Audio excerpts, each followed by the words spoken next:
नमस्कार, आप देख रहे हैं संसद टीवी और मैं हूं आपके साथ अमृता चौरसिया। संसद का मॉनसून सत्र चल रहा है। सत्र का आज 9वां दिन था।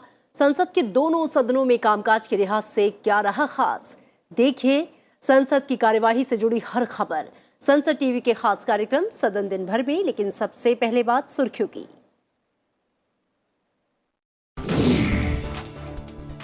राज्यसभा सभापति ने सदन में व्यवधान पर जताई चिंता। कहा, मणिपुर मुद्दे पर नियम 176 के तहत चर्चा के लिए तय सीमा से अधिक समय देने को तैयार। सांसदों से आत्मनिरीक्षण करने और संवाद का मौका नहीं खोने का आग्रह। संसद ने बहुराज्य सहकारी सोसाइटी संशोधन विधेयक को चर्चा के बाद किया पारित। सहकारिता को पारदर्शी और मजबूत करने में मिलेगी मदद। जैव विविधता संशोधन विधेयक 2022 और मध्यस्थता विधेयक 2021 भी उच्च सदन से पारित। राष्ट्रीय राजधानी क्षेत्र दिल्ली संशोधन विधेयक 2023 लोकसभा में पेश। गृह मंत्री अमित शाह ने कहा, संविधान में दिल्ली के लिए कानून बनाने का संसद को अधिकार। जन्म और मृत्यु पंजीकरण संशोधन विधेयक 2023 समेत 3 विधेयक सदन से पारित।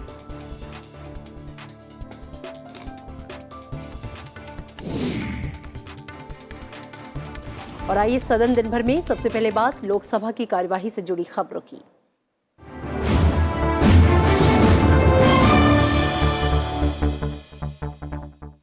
लोकसभा में मणिपुर के मुद्दे पर विपक्ष के अवरोध के बीच आज 3 विधेयक पारित किए गए। इसके बाद लोकसभा की कार्यवाही दिन भर के लिए स्थगित कर दी गई। लोकसभा में जिन 3 विधेयकों को मंजूरी दी गई उनमें जन्म और मृत्यु पंजीकरण संशोधन विधेयक 2023 शामिल है। इस विधेयक में जन्म और मृत्यु का राष्ट्रीय और राज्य स्तरीय डेटाबेस तैयार करने का प्रस्ताव है। ये विधेयक जन्म और मृत्यु पंजीकरण अधिनियम 1969 में संशोधन करेगा। सदन में हुई चर्चा का गृह राज्य मंत्री नित्यानंद राय ने जवाब दिया। जो हमारा राष्ट्रीय जनसंख्या रजिस्टर है उसमें आधार से और इसका उपयोग तो मुख्यतः जो हमारे बीमा संपत्ति और बैंक संबंधी जो दावे पूर्ति होगी उसमें भी होगा। इस प्रकार से मैं इस बिल का समर्थन करता हूं। मैंने तो मरीज को कुछ दिनों से ट्रीटमेंट किया नहीं, ऐसा डॉक्टर ने बोला, और मृत्यु प्रमाण पत्र नहीं दे सकता हो ऐसा कहा। तो उस स्थिति में बिना मृत्यु प्रमाण पत्र के मृत्यु पंजीकरण कैसे होगा? यह जन्म और मृत्यु प्रमाण पत्र का इससे सरलीकरण होगा।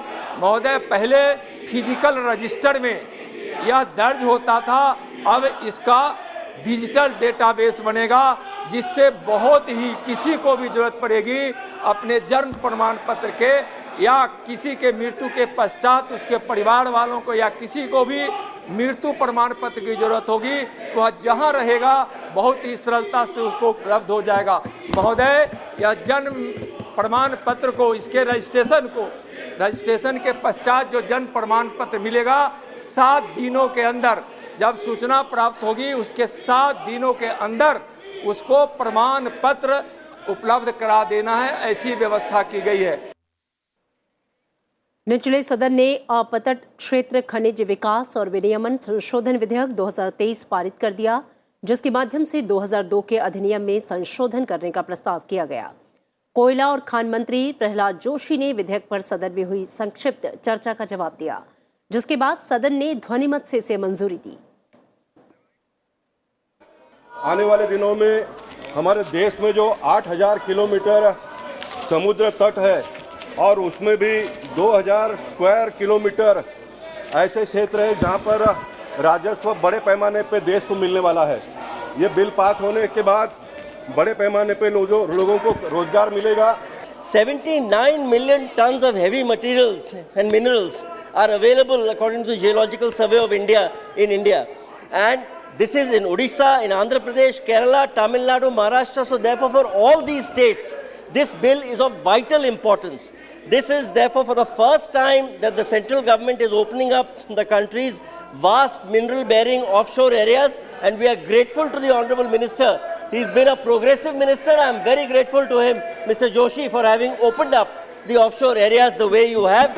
खनिजों की खोज और खनन लंबे समय से एक जटिल समस्या का कारण बाधित है। इस प्रक्रिया के लिए एकाधिक परमिट और लाइसेंस की आवश्यकता होती है। इस विधेयक द्वारा इस मुद्दे को संबोधित करने और आसानी को बढ़ावा देने के लिए खनन क्षेत्र में कारोबार करने के लिए सरकार ने संशोधन का प्रस्ताव दिया है। हमारा देश भरा हुआ है मिनरल से और जिससे देश की तरक्की हो सकती है। मैं इसमें केवल एक चीज जोड़ना चाहता हूं कि जहां भी मिनरल माइंस हों और जहां के भी मिनरल निकले, जिनकी जमीनों पर निकले, सरकार कुछ हिस्सा उन किसानों को भी दे दे। मैं निवेदन करता हूं, ये जो क्रिटिकल मिनरल्स है देश के लिए आपूर्ति एनर्जी सेक्टर का जो जरूरत है वो पूरा करने के लिए और एनर्जी टेक्नोलॉजी के लिए ये जो क्रिटिकल मिनरल्स है बहुत जरूरत है। हम ऑक्शन के रूट से, ट्रांसफर के रूट से ला रहा है। कृपया इसको सर्वसम्मति से पारित करने का कृपा करें। लोकसभा ने संविधान अनुसूचित जातियां आदेश संशोधन विधेयक 2023 भी आज पारित कर दिया, जिसमें छत्तीसगढ़ ने मेहरा और महारा समुदायों को अनुसूचित जातियों की सूची में शामिल करने का प्रस्ताव किया गया है। विधेयक पर सदन में हुई चर्चा का जवाब सामाजिक न्याय और अधिकारिता मंत्री वीरेंद्र कुमार ने दिया। यह विधेयक अनुसूचित जाति आदेश 1950 में संशोधन करता है। विधेयक में छत्तीसगढ़ राज्यों और केंद्र शासित प्रदेशों में अनुसूचित जाति मानी जाने वाली जाति और जनजातियों को सूचीबद्ध किया गया है। विधेयक में छत्तीसगढ़ में मेहरा, महार, महर समुदायों के पर्यायवाची के रूप में समुदायों को शामिल किया गया है। इसके पहले भी उत्तर प्रदेश में पूर्वांचल की गौड़ जाति के समेत साथ 4 जातियों को भी एसटी में शामिल करने का संशोधन लाया गया था, लेकिन जमीनी स्तर पर इन लोगों को अभी तक एसटी का कास्ट सर्टिफिकेट जारी नहीं किया गया है। ये विधेयक पारित होने के उपरांत छत्तीसगढ़ के जो हमारे मेहरा और महारा समुदाय के हमारे जो बंधु रह गए थे, जो कि अनुसूचित जाति के कल्याण की योजनाओं से वंचित थे, ये पास होने के बाद उनके बच्चों को, उनके बच्चे डॉक्टर की पढ़ाई कर सकेंगे, इंजीनियरिंग की पढ़ाई कर सकेंगे। उनको सरकार की अनुसूचित जाति वर्ग के लिए जो वेलफेयर स्कीम है, चाहे वो लोन की स्कीम हो, वेंचर कैपिटल फंड की स्कीम हो, राष्ट्रीय ओवरसीज स्कॉलरशिप की स्कीम हो, इन सारी कल्याणकारी योजनाओं का लाभ मिलेगा। विपक्ष के अवरोध के बीच सरकार ने लोकसभा में राष्ट्रीय राजधानी क्षेत्र दिल्ली संशोधन विधेयक 2023 को पेश किया। विधेयक में दिल्ली सरकार के अधिकारियों के तबादले और नियुक्ति पर उपराज्यपाल के नियंत्रण संबंधी प्रावधान है। यह विधेयक पारित होने पर इस संबंध में जारी अध्यादेश का स्थान लेगा। दोपहर 2 बजे सदन की कार्यवाही शुरू होते ही आवश्यक कागजात पटल पर रखने के बाद पीठासीन अधिकारी राजेंद्र अग्रवाल ने गृह राज्य मंत्री नित्यानंद राय को विधेयक पेश करने के लिए कहा। विपक्ष के कई सदस्यों ने विधेयक पेश करने का विरोध किया। गृह मंत्री अमित शाह भी सदन में मौजूद थे। उन्होंने इस विधेयक को पेश करने के विरोध के जवाब में कहा कि संविधान में दिल्ली के लिए किसी भी तरह का कानून बनाने का संसद को अधिकार है। सुप्रीम कोर्ट ने भी अपने निर्णय में यह साफ किया है कि उन्होंने विपक्ष के विरोध को राजनीतिक करार दिया। हमारे संविधान ने इस सदन को संपूर्ण सत्ता दी है कि दिल्ली राज्य के लिए किसी भी कानून को लेकर आने की। दूसरा मुद्दा उठाया गया सुप्रीम कोर्ट के जजमेंट का, जो हमारे माननीय सांसद बीजेडी के बताया। सर्वोच्च न्यायालय के पैरा 6 जजमेंट के पैरा 6, 95 और पैरा 164 F, इसके संबंध में सर्वोच्च न्यायालय ने स्पष्ट किया है कि संसद दिल्ली संघ राज्य क्षेत्र के लिए कोई भी कानून बना सकता है। अतः ये सारे जो ऑब्जेक्शन लिए गए हैं वो राजनीतिक है, इसका कोई संवैधानिक आधार नहीं है। और इसी बीच जब विपक्षी सदस्यों का अवरोध नहीं थमा तो लोकसभा अध्यक्ष ओम बिरला ने सदस्यों को सदन की गरिमा और मर्यादा बनाए रखने की चेतावनी दी और कार्यवाही दोपहर 3 बजे तक स्थगित कर दी। मैं फिर आपको चेतावनी दे रहा हूं कि मुझे कुछ सदस्यों पे नाम करना पड़ेगा, नेम करना पड़ेगा। मैं आपको फिर चेतावनी दे रहा हूं कि अब सदन की गरिमा और मर्यादा बनाए रखने के लिए मुझे सदन में कार्रवाई करनी पड़ेगी। सदन की कार्रवाई 3 बजे तक के लिए स्थगित की जाती है। मणिपुर मुद्दे पर विपक्ष के अवरोध के कारण लोकसभा में आज भी प्रश्नकाल की कार्यवाही बाधित हुई और सदन की कार्यवाही दोपहर 2 बजे तक के लिए स्थगित कर दी गई। सुबह 11 बजे सदन की कार्यवाही शुरू होने पर लोकसभा अध्यक्ष ओम बिरला ने प्रश्नकाल शुरू करने की घोषणा की। विपक्षी दलों के सदस्य सदन के बीच में आकर नारेबाजी करने लगे। स्पीकर ने इस बीच प्रश्न पूछने के लिए सदस्यों के नाम पुकारे। शोरगुल के बीच ही केंद्रीय पंचायती राज राज्य मंत्री कपिल मोरेश्वर पाटिल और केंद्रीय कृषि और किसान कल्याण राज्य मंत्री कैलाश चौधरी ने सदस्यों के प्रश्नों के उत्तर भी दिए। पंचायतों को आत्मनिर्भर बनाए जाने के लिए सरकार द्वारा क्या क्या प्रयास किए जा रहे हैं तथा मध्य प्रदेश में जहां सर्वाधिक जनजातीय समाज निवास करता है वहां पंचायत स्तर पर कौन कौन सी जन कल्याणकारी योजनाएं क्रियान्वित की जा रही है। पंचायत राज संस्थानों को मजबूत करने का कार्य निरंतर चलता रहता है। इसमें राज्य सरकार और केंद्र सरकार दोनों मिलजुल कर ये कार्य करते रहते हैं।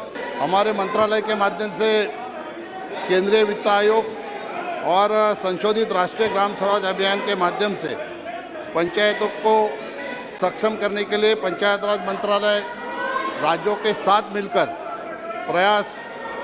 प्रयास करते रहते हैं और बढ़ावा देते रहते हैं। राष्ट्रीय ग्राम स्वराज अभियान के माध्यम से क्षमता निर्माण के लिए पंचायतों के निर्वाचित प्रतिनिधियों की 2 बार ट्रेनिंग दी जाती है। ओरिएंटेशन प्रबोधन का ट्रेनिंग दिया जाता है तथा 2 साल के अंदर रिक्रिएशन यानी पुनश्चर्या के लिए भी प्रबोधन किया जाता है ताकि प्रभावी ढंग से पंचायतों में चुन के आए वो जनप्रतिनिधि है वो अपना कार्य कुशलता से करे। राष्ट्रीय ग्राम स्वराज अभियान के माध्यम से पंचायतों को पंचायत भवन निर्माण के लिए और जिस पंचायत में कंप्यूटर नहीं है उसको कंप्यूटर देने के बारे में भी इसमें प्रावधान है। मैं आपके माध्यम से माननीय मंत्री जी और सरकार से यह जानना चाहता हूं कि आपने अपने प्रश्न के उत्तर में लिखा है कि जैविक खाद की बढ़ावा आपने 2015-2016 से शुरू किया है और अभी तक मात्र 16 लाख किसानों को इसका लाभ मिला है जो इससे लाभान्वित हो पाए हैं। क्या सरकार आने वाले दिनों में और कब तक कोई एक टाइम हो कि जिससे जैविक खादों पर हमारे पूरे देश के किसान आत्मनिर्भर हो सके और विदेश से मंगाने वाले हम फर्टिलाइजर पर से पूरी तरह अपने आप को मुक्त कर सके। जो प्राकृतिक खेती का जो मिशन हमने अभी प्रारंभ किया है उस मिशन के अंदर इन सारी चीज़ों को इंक्लूड किया गया है ताकि हमारे जो जैविक खाद है वो जो नेचुरल फार्मिंग है चाहे जैविक खाद है उसके जो प्रोजेक्ट जो लगाता है उनको भी सब्सिडी का प्रावधान किया गया है ताकि वो अधिक से अधिक सब जगह लगे। और मुझे बताते हुए प्रसन्नता भी है कि ये एरिया भी जो ऑर्गेनिक का जो जिस तरह से क्षेत्रफल है वो भी लगातार बढ़ा है जो बढ़कर 59 लाख हेक्टेयर हुआ है। एरिया बढ़ा है और इसके साथ ही साथ हमारे जो केमिकल के अंदर जो होता है केमिकल के अंदर भी कमी आई है। जैसा कि पहले जो 2013-14 तक जो केमिकल का उपयोग जिस तरह से होता था पेस्टिसाइड का वो लगभग 58,613 टन होता था जो घटकर अभी 51,51,597 यानी कि लगभग 6,000 टन पेस्टिसाइड का भी उपयोग देश में कम हुआ है। तो मैं निश्चित रूप से कह सकता हूं कि इसका इम्पैक्ट है वो जो भी जब हम नेचुरल फार्मिंग और ऑर्गेनिक की खेती के ऊपर बढ़ावा दे रहे हैं तो उसकी वजह से हमारे पेस्टिसाइड में भी देश भर में कमी आई है। लोकसभा में आज प्रश्नकाल के दौरान संबंधित मंत्रालय की ओर से कई सवालों के लिखित जवाब दिए गए। भाजपा सांसद अपराजिता सारंगी ने खाद्य प्रसंस्करण उद्योग मंत्री से सवाल किया। ओडिशा राज्य में स्थापित खाद्य प्रसंस्करण इकाइयों की संख्या का ब्यौरा दें, साथ ही बताएं कि क्या सरकार आर्थिक रूप से पिछड़े क्षेत्र में खाद्य प्रसंस्करण उद्योग में न्याय संगत बढ़ोतरी के लिए काम कर रही है। जिसके लिखित जवाब में खाद्य प्रसंस्करण उद्योग मंत्री पशुपति कुमार पारस ने बताया कि मंत्रालय ने प्रधानमंत्री किसान संपदा योजना की घटक योजना, खाद्य प्रसंस्करण और परीक्षण क्षमता सृजन विस्तार योजना के तहत 2017-18 से अब तक ओडिशा राज्य में 4 इकाइयों को मंजूरी दी। इसके साथ ही MOFPI 2017-18 से पूरे देश में अम्ब्रेला योजना, प्रधानमंत्री किसान संपदा योजना लागू कर रहा है, जिसमें 8 घटक योजनाएं हैं। निर्दलीय सांसद नवनीत रवि राणा ने कृषि एवं किसान कल्याण मंत्री से सवाल पूछा कि क्या कृषि के संबंध में राज्य सरकारों से प्राप्त कुछ प्रस्ताव केंद्र सरकार के पास लंबित हैं, जिसके लिखित जवाब में कृषि एवं किसान कल्याण मंत्री नरेंद्र सिंह तोमर ने यह बताया कि सरकार कृषि क्षेत्र में परिवर्तन लाने के लिए संकल्पबद्ध है। विभाग को किसी भी योजना के तहत राज्यों से प्रस्ताव प्राप्त होते हैं तो सरकार योजनाओं के दिशा निर्देशों और शीघ्रता से लिए गए निर्णय के अनुसार जांच करती है। और सदन दिन भर में अब बात राज्यसभा की कार्यवाही से जुड़ी खबरों की।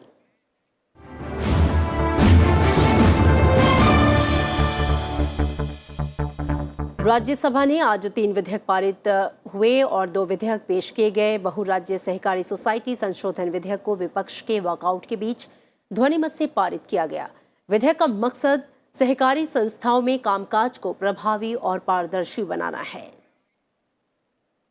लगभग 30 लाख कोऑपरेटिव सोसाइटी और 30 लाख में से 1/4 से भी ज़्यादा, चौथाई से भी ज़्यादा, लगभग 8,55,000 सोसाइटी हमारी देश में है, जिसके लगभग 30 करोड़ मेंबर्स हैं और 95,000 पैक्स के माध्यम से हम गांव में काम करते हैं। और आज 2 लाख प्राथमिक दुग्ध, 25,000 प्राथमिक मत्स्य समितियां, 1518 बहुराज्य समितियां भी इसमें शामिल हैं। तब मैं कहूँगा कि आदरणीय प्रधानमंत्री मोदी जी के नेतृत्व में जो सहकार से समृद्धि का जो विजन आदरणीय प्रधानमंत्री का है, उसको लेकर के जिस तरह से हम काम करते हैं और सहकारिता के पंचहित का मंत्र, जिसमें किसान हिताय, किसानों के हित के लिए लगभग हिस्सा 70 से 80% किसानों के पास वापस पहुंच जाता है।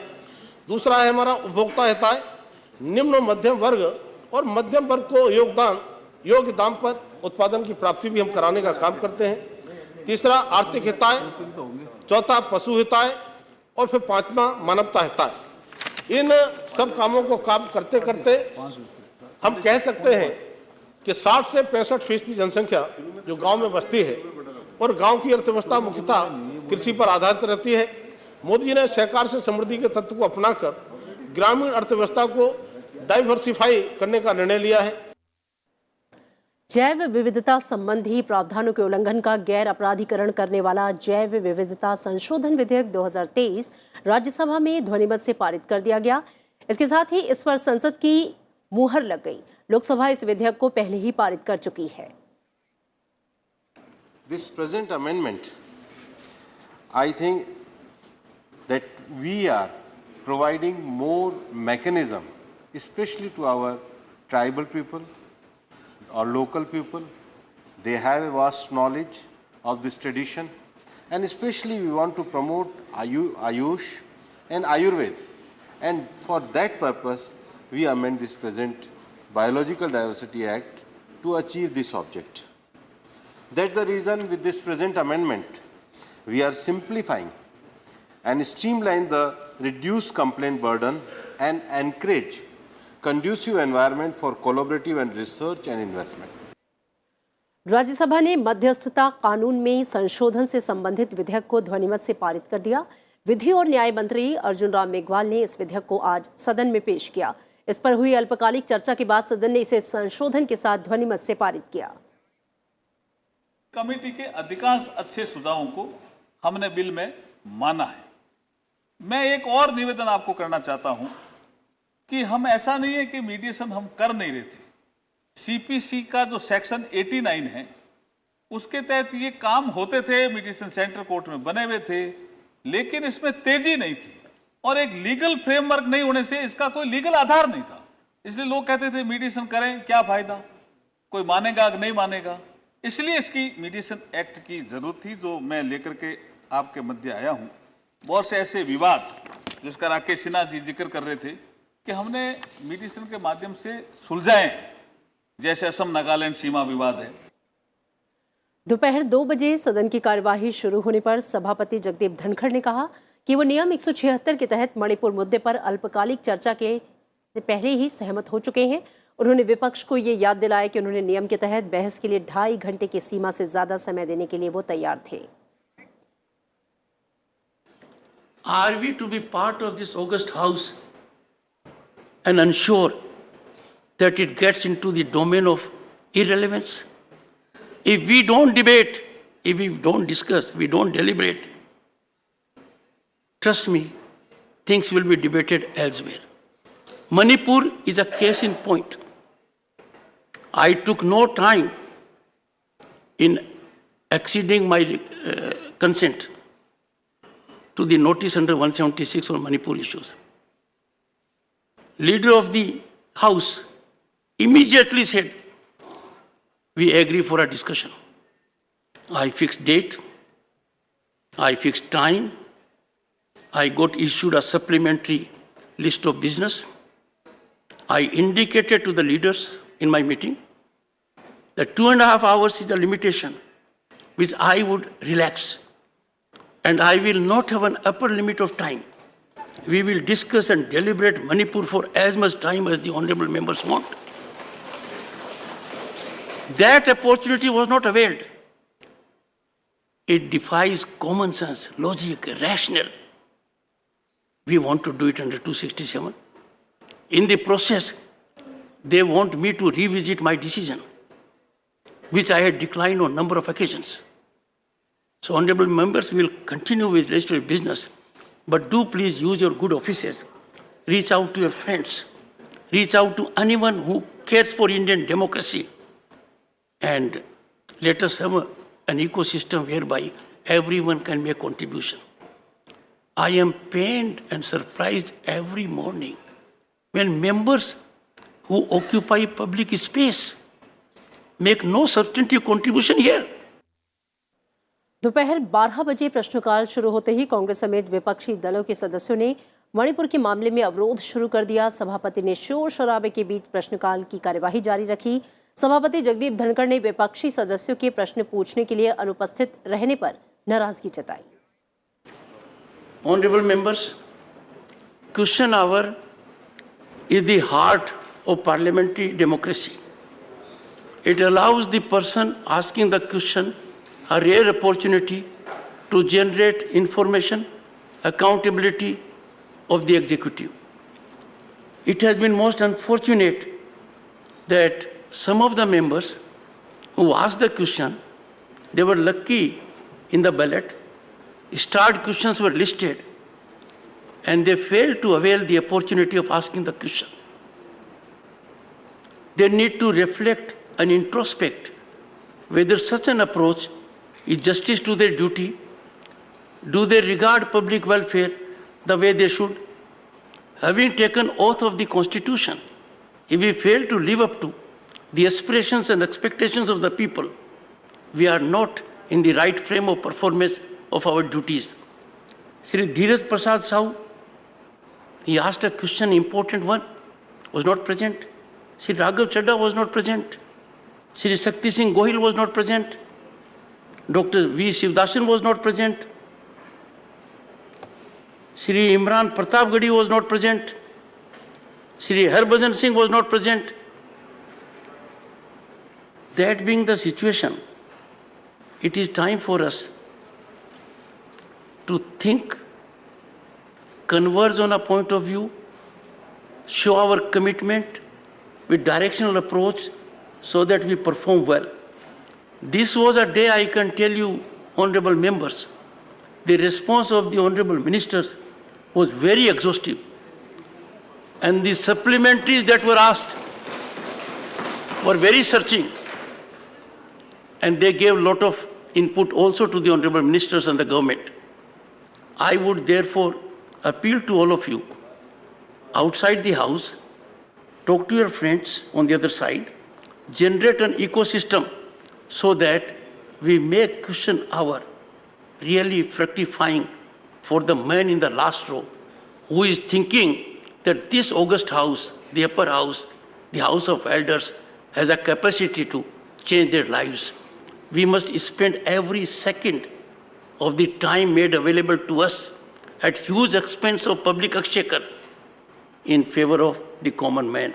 I am sure each one of you will work in that direction, speak informally to your friends on the other side, generate this environment so that question hour becomes very searching, very incisive, gives insightful details of ground reality to the government, and the government gets an opportunity to revisit their strategy if called for. Rajya Sabha में मणिपुर की स्थिति पर प्रधानमंत्री नरेंद्र मोदी के सदन में जवाब की मांग को लेकर विपक्षी सांसदों ने आज भी सदन में गतिरोध किया, जिसके कारण सदन की कार्यवाही दोपहर 12 बजे तक स्थगित करनी पड़ी, जिसके चलते शून्यकाल की कार्यवाही नहीं हो सकी। आज जरूरी दस्तावेज सदन के पटल पर रखे जाने के बाद सभापति जगदीप धनखड़ ने 20 जुलाई से अब तक सदन के सुचारू तरीके से नहीं चलने पर और मणिपुर मामले पर नियम 176 के तहत कल अल्पकालिक चर्चा भी नहीं हो पाने पर गहरी निराशा जताई। सभापति ने नियम 267 के तहत चर्चा कराने के लिए मिले नोटिस को स्वीकार नहीं किए जाने की भी जानकारी दी। As a matter of fact, in 2014, in 2014, when the issue was raised by the distinguished member Shri Sitaram Yechuri, and he raised the same issue, that the Honorable Prime Minister be present to respond on the issue. When such a distinguished member raised, it was determined by the chair that demand that the Prime Minister response is constitutionally infirm and ill-premised. I urge honorable members to seriously introspect and not surrender the space of dialogue, discussion and deliberation. The same will not be serving the essence of the oath that members of this august house have taken. Honorable members, we are surrendering our space elsewhere by not being functional, by not debating, by not engaging in deliberation. The issue is going beyond us. On 20 July 2023, I had announced that some members have given notices for short duration discussion under Rule 176 to discuss the issue of Manipur. I had accepted these notices after due diligence prescribed under rules. The discussion on Manipur issue was scheduled on 31st July 2023, which unfortunately could not take place due to repeated disruptions. Now I have received letters from Professor Manoj Kumar Jha, Dr. John Bitak, Dr. V. Shivdadan and Srimati Ranjit Ranjan soliciting my permission to withdraw their notices given under Rule 176 for short duration discussion on Manipur. These notices are wholly misconceived. You never sought discussion on Manipur. Time was allocated. The House is adjourned to meet at 12 noon today. Rajya Sabha में आज प्रश्नकाल के दौरान कई सवाल पूछे गए, जिसका संबंधित मंत्रियों ने जवाब दिया। कुछ सरकारें आयुष्मान भारत हेल्थ और वेलनेस सेंटर को इम्प्लीमेंट ना करके मोहल्ला क्लिनिक्स में उन्होंने कन्वर्ट किया है, तो जो केंद्र सरकार के साथ MOU उनका हुआ है, ये उसका वायलेशन है। माननीय मंत्री जी से मैं जानना चाहता हूं, क्या इसको सही करने के लिए सरकार कोई कदम उठा रही है?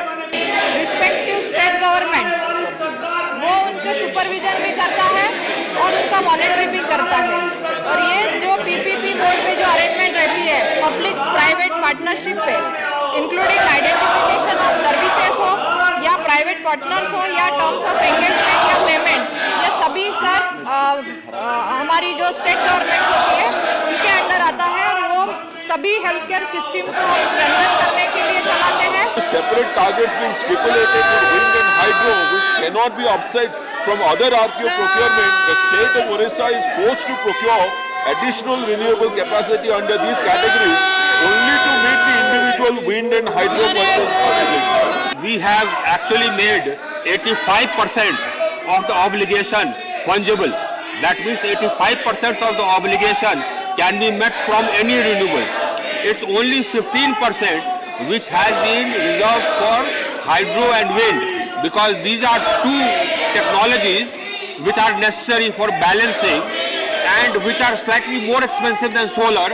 जो राष्ट्रीय एड्स और एसटीडी कंट्रोल प्रोग्राम है, इसको भारत सरकार आगे चलाना चाहती है क्या, और चलाना है तो इस पर कितना खर्च करना है? तो एनएचएम के द्वारा ये योजना चल रही है और जब 2030 का माननीय प्रधानमंत्री ने राष्ट्र के लिए ये कहा है, जैसे टीबी मुक्त भारत 2024 में करेंगे, सीकल सेल उन्मूलन माननीय प्रधानमंत्री जी ने शेड्यूल किया है, तो एड्स में कमी के लिए 2030 को टारगेट रखा है। लेकिन जब तक अंतिम व्यक्ति का इलाज नहीं कर देंगे और संक्रमण को रोक नहीं देंगे, ये सरकार अपने इस कार्यक्रम को जारी रखेगी। Since this question is regarding renewable energy and surplus power, whether there have been any steps taken by the ministry to engage with states like Odisha, which are producing surplus power, and to try and incentivize states like Odisha to produce more. We have built in a system for incentivizing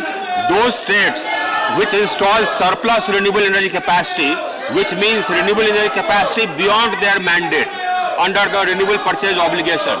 So any distribution company which is, or any state which establishes renewable energy capacity beyond their mandate, number one, can sell their surplus energy to the states which are having a shortfall against their RPO, and number two, against that they also get renewable energy certificates which has per unit which has a value in the exchange today of 1 rupee per unit. So that's the built-in incentive we have put into the system. और आइए देखते हैं सदन में आज का coat of the day क्या है।